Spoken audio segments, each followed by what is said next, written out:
du arbeitest dann sicherlich auch wieder an dem nächsten Projekt. Also, was können wir da erwarten? Gar nichts bisher. Du Nix. hast kein, nein, jetzt nicht mehr mit der Produktion, sondern Ach im so. Sinne von, welche Artikel, welche spannenden Informationen über Karema-Schiffe werden wir wieder erfahren? Ach ja, Kagama-Schiffe, das ist ja auch ein leidiges Thema. Also ich war wirklich riesig froh, als ich gelesen habe, dass 8 Wochen lang keine neue Folge kommt. Meine größte Sorge war tatsächlich, dass, wie das ja schon ein paar Mal war bei den animierten Serien, dass am Tag, an dem die letzte Folge Picard läuft, dann direkt die erste Folge Strange New Worlds zweite Staffel läuft, weil ich weiß, dass dann immer eine der beiden Folgen oder Serien ein bisschen untergeht. Nicht nur, wie ich drüber schreibe, sondern auch einfach bei den Fans, die dann zugucken. Und als ich hörte, dass 8 Wochen Pause ist, war ich erstmal super glücklich, weil ich dann, erstens habe ich dann die Abi-Klausuren auf dem Schreibtisch, dann habe ich keine Zeit, muss ich mich auf die Abi-Klausuren konzentrieren.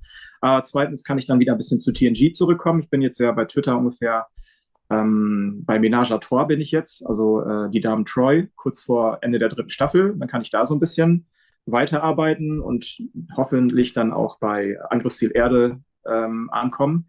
Und ich habe Ideen für neue Artikel. Ob ich das jetzt so in den Ferien schaffe, weiß ich nicht.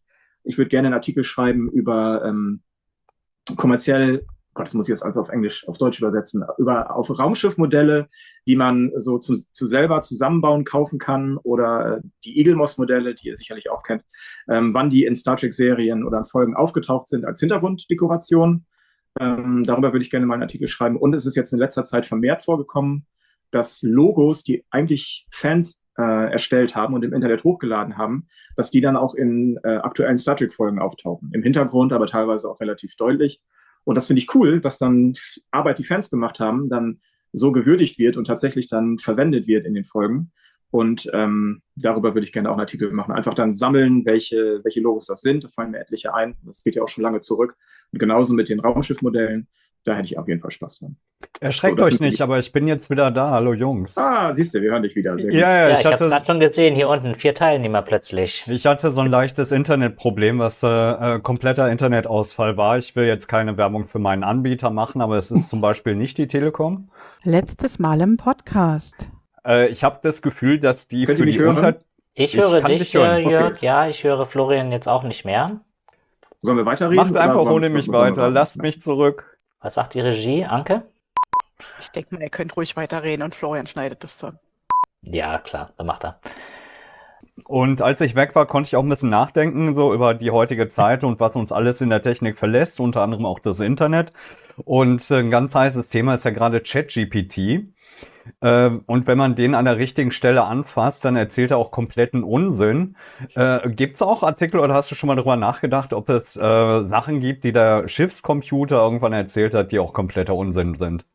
Weil das alles ja keinen visuellen Aspekt hat. Also irgendwas, was ich dann sehe oder wo ich Screenshots zusammenstellen Okay. kann, sind auch zum Beispiel über KI in Star Trek oder so. Ich bin mir sicher, dass Bernd darüber schon was geschrieben hat oder andere Leute. Ich weiß, ich habe Bücher genau über das Thema, die ich mir gekauft habe. Aber das sind so, ich brauche immer irgendwas Visuelles, Mhm. worüber ich schreiben kann und so.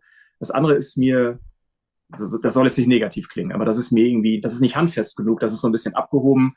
Das sind so Dinge, da können sich andere, schlauere Menschen mit auseinandersetzen und ich Mhm. gucke mir einfach an, in welchen Star Trek-Folgen sieht man Leguane oder was hat es mit der Kanalisation in Fairhaven zu tun oder die Black Cardboard Squares, über die Mhm. ich ja bei Twitter viel geschrieben habe, die man in den ersten 2 Staffeln von TNG so oft sieht. Das sind so eher die Dinge, die ich angreife. Ihr Oder habt die doch schon ich über deine Datenbank gesprochen, oder? Nein. Weil du hast ja erzählt, dass du eine Gigabyte große Datenbank hast, die irgendwo auf einer legendären Festplatte lebt, die hoffentlich nicht sterben darf.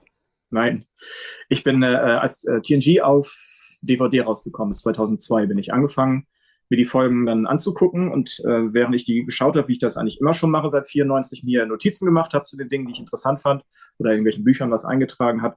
Und dann habe ich, nachdem ich die Folge geguckt habe, Screenshots gemacht von allen Planetenoberflächen, Raumschiffen, Personen, Aliens, Gegenständen, LCAS-Displays, die man sieht, einfach Screenshots davon gemacht, denen dann passende Namen gegeben, immer mit dem Episodennamen hinten dran. Und habe das für alle Folgen von TOS ich glaube, bis zur zweiten Staffel Enterprise bin ich am Ende nur gekommen. Dann hat das mein Beruf nicht mehr zugelassen, hatte ich die Zeit nicht mehr.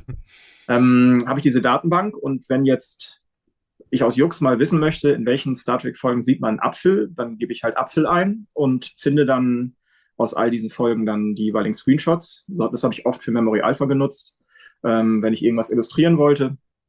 Ja, und genauso, wenn ich gefragt werde, in welchen Folgen sieht man denn eine vulkanische Laute, heißt die Laute oder Harfe auf Deutsch? Vulcan Lute, dann gebe ich das da ein und kann Screenshots zusammenstellen. Und natürlich brauche ich das jetzt auch noch für die Dinge, die ich bei Twitter schreibe oder für alle Artikel, die ich für Ex Astris Scientia geschrieben habe. Die Screenshots sind mittlerweile so alt, dass die Auflösungen einfach viel zu klein. Ich brauche dann bessere Bilder, bessere Screenshots oder auch ein HD bei TNG und TOS mittlerweile. Da mache ich natürlich dann neue.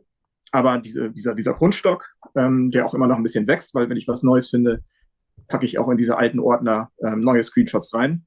Das ist eigentlich die Grundlage für alles, was ich so an Star Trek-Kram bearbeite. Ohne das, wie du schon sagst, wenn die mal hops geht, die Festplatte, dann bin ich aufgeschmissen. Bei Quark zum Beispiel oder Deep Space Nine, das habe ich damals gemacht, als die Auktionen liefen, weil ich ja wusste, dass viele von den Kostümen von Quark oder auch von Neelix genauso rauskommen, habe ich von jedem Kostüm oder von jedem Auftritt von den Kostümen von Quark in jeder Folge dann Screenshots. Und wenn dann jemand die versteigert oder so und wissen möchte, in welcher Folge hatte Quark denn das Kostüm an, dann gebe ich ein Quark-Kostüm, glaube ich, Quarks Kostüm, und dann gehe ich alle Screenshots durch und schreibe mir auf oder kopiere dann die Bilder, in denen diese Uniform getragen wird oder dieses Outfit und schicke das dann dem Sammler zu. Also das geht schon. Manchmal ist es sehr obskur. Also ich habe auch Screenshots, in denen alle 6, 7, 8, 9 auf der Brücke gleichzeitig sind, weil ich das damals cool fand, wenn alle mal gleichzeitig zu sehen sind. Das kommt ja in TNG zumindest relativ selten vor. So ein Kram kann ich finden, aber andere Dinge habe ich halt nicht in der Datenbank. Da muss ich einfach dann die Folgen durchgehen, Memory Alpha schauen, nachlesen, wo wird was gesagt, und dann gehe ich die Folgen durch und mache neue Screenshots. Wobei, hattest du schon mal was, wo du gesagt hast, okay, gut, das war jetzt hier die vollkommene Zeitverschwendung. Alles, was ich da rausgefunden habe, ist zwar eventuell ein bisschen interessant, aber letzten Endes. Das ist ein Grund, weswegen ich aufgehört habe, die Observations-Artikel für Ex Astris Scientia zu schreiben, weil irgendwann habe ich auf so viele Details geachtet, dass, wenn ich dann die Folgen geguckt habe, neue Screenshots gemacht habe, dann den Artikel geschrieben habe, das hat einfach so viel Zeit in Anspruch genommen. Also das ist dann letztendlich zu groß geworden. Ich habe zum Beispiel ab der 5. Staffel, als die Sets neu gebaut oder umgebaut worden sind für TNG, auch die Junior Officers Crew Quarters, die sind ja dann auch umgestaltet worden, so dass man dadurch, dass künstliche Wände eingezogen werden können, dass der Raum jedes Mal anders aussieht.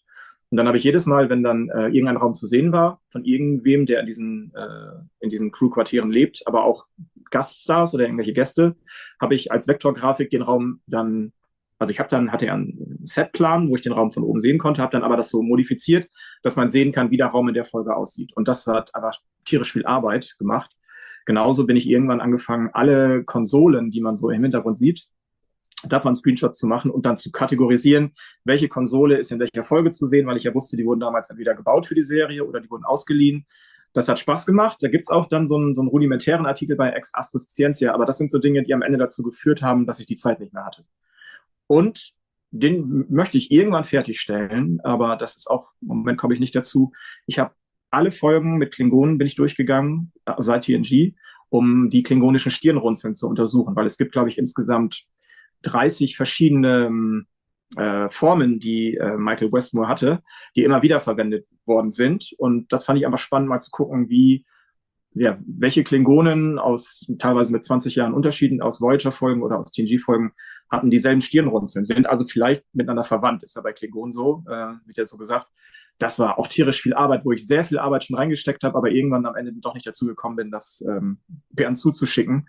Das sind so Dinge. Ja, und natürlich, wenn ich irgendeine Theorie habe und finde irgendwas in der Folge und denke, könnte das nicht eine Anspielung darauf sein?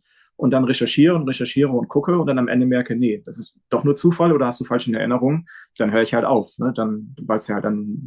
Ist ja nicht richtig und aber das war noch nie so lange Sachen. Das ist meistens relativ schnell, kriege ich das dann hin. Ja. Wir hatten vorhin noch über Bücher geredet. Du hast da auch eine große Sammlung. Ich weiß jetzt nicht, ob die von Benjamin größer ist oder man weiß es nicht. Welches davon ist das, was du sofort in die Hand nehmen würdest, wenn du jetzt eine Woche auf Urlaub bist? Kein Zugriff zu deiner Videodatenbank und Ich einfach mit? Ich sag's mal ein bisschen anders. Wenn's Haus brennt, ja, welche Bücher nimmst du dann noch unter den Arm, um die zu retten? Also die für mich wichtigsten Bücher, mit denen ich am meisten gearbeitet habe, und das sieht man auch, weil die so zerfleddert sind, das ist die Star Trek Enzyklopädie von Mike Okuda, Ja. und Denise Okuda, alle Ausgaben davon. Die Chronologie, von der ich mir wünschen würde, dass es davon nochmal eine neue Auflage gäbe. Aber ich glaube auch da, der Markt ist leider nicht mehr da für solche Bücher. Das würde ich auf jeden Fall auch retten. In erster Linie Bücher, die irgendwie so einen sentimentalen Wert haben, weil ich damit als Kind dann schon mich eine Menge über Star Trek lernen konnte. Zum Beispiel die 4 Bände des Star Trek-Universums von Ralf Sander. Also das sind das so habe Dinge. ich hier, ja. Genau, Rot, Die habe ich Grün, leider nicht.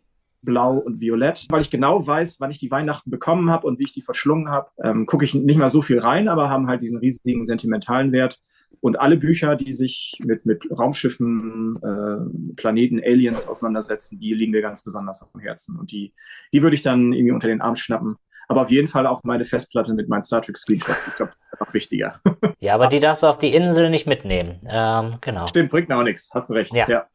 Ja. Nee, dann die Bücher. Es gibt so viele Star Trek Bücher, die ich gekauft habe. Also ich lese und kaufe nur Sekundärliteratur. Die Romane interessieren mich nicht nur bei Star Trek, sondern auch privat lese ich einfach keine Romane. Ich lese ganz viele Sachbücher über Archäologie und alles Mögliche, was mich interessiert.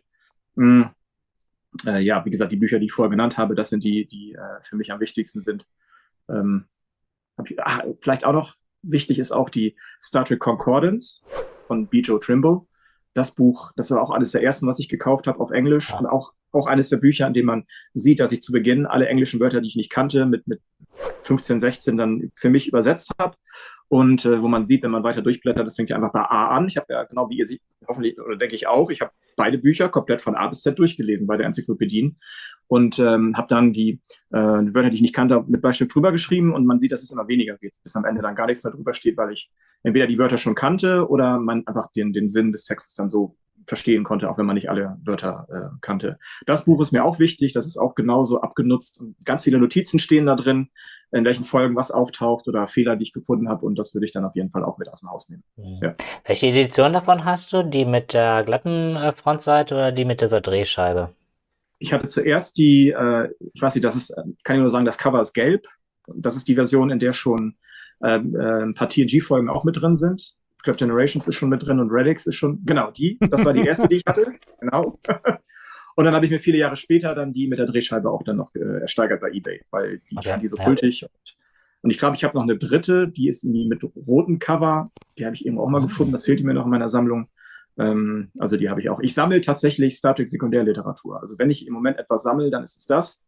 Ich kaufe, wenn ich kann, fast alles, auch wenn es mich nicht wirklich interessiert, aber ich will einfach dann die Sammlung sozusagen komplett haben. Und deswegen habe ich einige Bücher auch in mehrfachen Auflagen mal zusammengekauft. Oder früher war das so, wenn ich dann bei eBay irgendwas ersteigert habe, ein Buch, was ich unbedingt noch brauchte, das war dann in einem Konvolut mit vielleicht 2 Büchern drin, die ich schon hatte. Deswegen habe ich es dann doppelt. Ich kann aber auch nichts wegschmeißen, was Star Trek ist. Bin zu faul, das dann wieder bei eBay online zu stellen. Deswegen sind einige Sachen auch doppelt da drin. Ja. Die neuen Panini-Bilder für Star Trek-Fans, ja.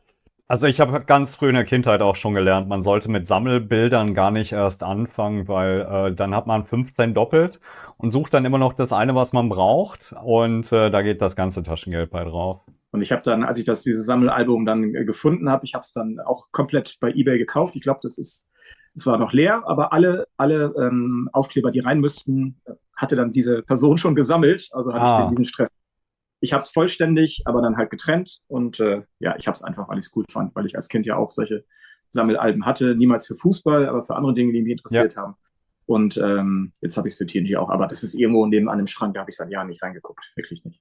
Das würde ich nicht retten, wenn es brennt. Das müsste dann elendig verbrennen mit ein paar anderen Dingen, ja. Ich kann eigentlich nur sagen, Jörg, es ist riesig toll, dass du dich dafür hier hingesetzt hast und dir die Zeit genommen hast. Wir haben ja 2 Sachen hintereinander direkt aufgenommen. Erst die englische, dann die deutsche Sache.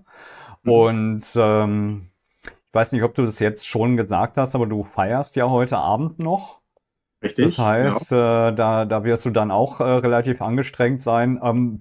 Ich kann dir leider keine SMS schicken, aber stell dir vor, ich würde dir irgendwo um 0:01 noch gratulieren würden. Ich weiß nicht, ob du da abergläubisch bist, das darf ich dann heute halt noch nicht. Nee, da bin ich tatsächlich. Ich habe Amerikaner kennen das nicht. Und das scheint ja dann Ach so. wirklich nur zu sein, dass man nicht vorher schon gratuliert. Und irgendwie, das ist, ich weiß nicht, ob das wirklich Aberglaube ist, aber das kenne ich so und das macht man so. Und wenn jemand das mal gemacht hat, dann hieß es gleich, nein, das bringt Unglück. Ja. Und ich hatte gestern, glaube ich, irgendwie geschrieben, in irgendeinem Zusammenhang kam dann drin vor, dass ich froh bin, dass die neue Folge relativ wenig hat, worüber ich schreiben kann. Dann habe ich nämlich das Wochenende ein bisschen mehr Ruhe, kann an meinem Geburtstag mich auf andere Sachen konzentrieren und dann fingen ganz viele sehr wohlwollende und liebmeinende Amerikaner fingen an, mir schon zum Geburtstag zu gratulieren. Und jedes Mal war das so, ich habe dann immer fleißig dann auf Like geklickt, wie ich das mache. Aber ich habe auch geschrieben, das bringt total Unglück für uns Deutsche. Und dann ist mir eingefallen, dass es vor 2 Jahren oder vor einem Jahr schon mal genauso war. Und ich habe jetzt fest vorgenommen, fürs nächste Jahr nicht aus Versehen vorher sowas zu posten, sondern nur höchstens an meinem Tag das zu machen. Kommt vor, aber wird nichts daran ändern, dass das ein schöner Tag morgen sein wird. Meine Freunde kommen abends dann nochmal und dann gucken wir Star Trek 1, der Film, den wollen wir schauen. Ich würde am liebsten natürlich das Content gucken, aber die 4K Blu-ray kommt erst am Donnerstag raus. Mittwoch und Donnerstag und fürs Contact Day, ich glaube am 6., nicht am 5. Das heißt, wir gucken dann nochmal The Motion Picture in 4K im Director's Cut. Haben wir zwar vor ein paar Monaten erst, aber das ist auch ein schöner Film, den ich gerne immer wieder gucke. Und ihr habt schon hoffentlich besprochen, in wie vielen Interviews oder Podcasts du schon aufgetreten bist, oder? Ja, noch gar nicht. Ihr seid ja der allererste, für den ich mich habe breitschlagen lassen, weil ich bin ja, wie gesagt, ich schreibe gerne und ich habe gerne Screenshots, aber Stimme und Video ist für mich nicht so relevant und nicht so interessant. Meine Freunde wissen das natürlich, die haben mir ganz viel Glück gewünscht für dieses Interview, dass ich nicht nur Unsinn labere, aber ich bin tatsächlich eigentlich nur schreibend und mit Bildern unterwegs und ihr habt ja davon erzählt, von eurer Idee. Ich hatte auch schon bei Memory Alpha, ich glaube, dein Aufruf gelesen, Florian. Wenigstens einer. Das hat sich ja relativ wenig darauf reagiert danach. Genau, du gelesen habe ich es, aber ich habe mir gedacht, was habe ich denn zu sagen? Und aber wie gesagt, als ihr mir das schrieb, kam mir das bekannt vor und dann habe ich überlegt, eigentlich willst du das ja nicht, aber über Memory Alpha so ein bisschen reden, das finde ich auf jeden Fall cool. Und irgendwie kannte ich euch ja auch schon. Deswegen habe ich mich dann sozusagen breitschlagen lassen und das war eine sehr schöne Erfahrung, mit Leuten über Star Trek reden zu können, die noch mehr Ahnung von Star Trek haben als meine Freunde, die auch Trekkies sind und wo man wirklich über so kleine Details fachsimpeln kann. Das hat man vorhin bei Benjamin auch gemerkt. Ich habe das Glück, dass meine Freunde Trekkies sind. Aber ihr seid noch größere Trekkies und das hat echt Spaß gemacht, total. Ja, also es hat mir auch auf jeden Fall sehr viel Spaß gemacht. Ich habe hier meine Shownotes daneben und du hast ein Thema nach dem anderen automatisch angeschnitten, was ich mir auch vorgenommen hatte, mit dir anzusprechen. Es war eine super Erfahrung. Ja, vielen Dank, dass du da hier dich breitschlagen hast und ich hoffe auch, die Informationen hier mit Raumschiff Eberswalde, das kleine Museum, dass wir uns da irgendwann mal gemeinsam treffen können. Also, wenn ihr in den Zug steigt, sagt Bescheid, ich steige zu. Ich will gleich jetzt mal googeln, wie die Verbindung nach Eberswalde ist von Wahrscheinlich müssen wir uns in Berlin dann einen Mietwagen nehmen oder so. Und das letzte Stückchen, ich weiß. Nächstes Jahr im Mai hat ja die Deutsche Memorial für ihren 20-Jährigen. Ne? Ich wollte es nur noch gesagt haben, es ist jetzt keine Anregung, aber mit den Zaunfall, einfach nur als Info. Ja, warum nicht? Und dann braucht man ein bisschen Vorplanung, nicht? Also ich habe ja schon gehört, September sind Plätze wieder frei, also lange Warteliste, Oh, es fährt ein Zug auch nach Eberswalde, hat Anke gerade recherchiert, von daher. Nee, das sollten wir auf jeden Fall im Auge behalten, weil ich weiß ja, ich habe gelesen, dass das Museum, glaube ich, jetzt vor 3 Jahren aufhat und dann geschlossen wird. Oder dass es eine neue Location sucht auf jeden Fall. Und vorher möchte ich es auf jeden Fall gerne nochmal gucken. Jetzt in der Corona-Zeit ist großartig Verreisen für mich gar nicht in Frage gekommen. Aber jetzt fange ich wieder an, die Fühler auszustrecken, mal ein bisschen rumzureisen. Von daher, das ist eine sehr coole Idee, dass wir das dann nächstes Jahr zum 20. Jubiläum von Memory Alpha Deutsch machen können. Okay, gut. Wunderbar. Dann nochmal vielen, vielen Dank euch für eure tollen Fragen, auf die ich tatsächlich auch was zu sagen hatte und auch nicht irgendwie in die Bredouille gebracht worden bin. Ich bin ja eigentlich immer, was Star Trek angeht, positiv und natürlich gibt es Dinge, wo ich selber denke, hätte man vielleicht anders machen können, aber das sind Dinge, die ich wirklich nur mit meinen Freunden freitagsabends auf dem Star Trek Abend vielleicht mal bespreche, aber die ich nicht so in die Öffentlichkeit rausgeben würde. Da ist für mich aber nur wichtig die Positivität und das waren alles tolle Fragen, auf die ich hoffentlich auch passende Antworten hatte. Von daher bin ich gespannt, was ihr dann am Ende daraus schneidet. Und Florian, ich habe es vorher schon zu Kobi gesagt, zu Jan gesagt, tut mir leid. Ja, ich mir auch. Ich war damals im Abi-Film-Komitee. Das gab es bei uns an meinem Gymnasium. Da gab es einen Abi-Film und diese Schneidearbeit, Respekt. Also das ist echt eine Menge Arbeit. Da toll, dass du das auf dich nimmst und das für uns alle machst. Einer muss Also nochmal halt danke tun. euch. Danke für die tollen Fragen und danke für die ganze Arbeit, die ihr da reinsteckt. Alles klar, dann ich Ja, würde mich super. jetzt verabschieden mit euch mit dem klassischen Lebt lang und in Frieden, live long and prosper. Long and Ja. prosper. Genau. Long prosper. Richtig. Und ja, wenn es was gibt, meldet ihr euch. Ansonsten, wir hören uns. Alles klar, Ja, mach's super. gut. Bis Okay, dann. ciao. Ciao. Ciao, ciao.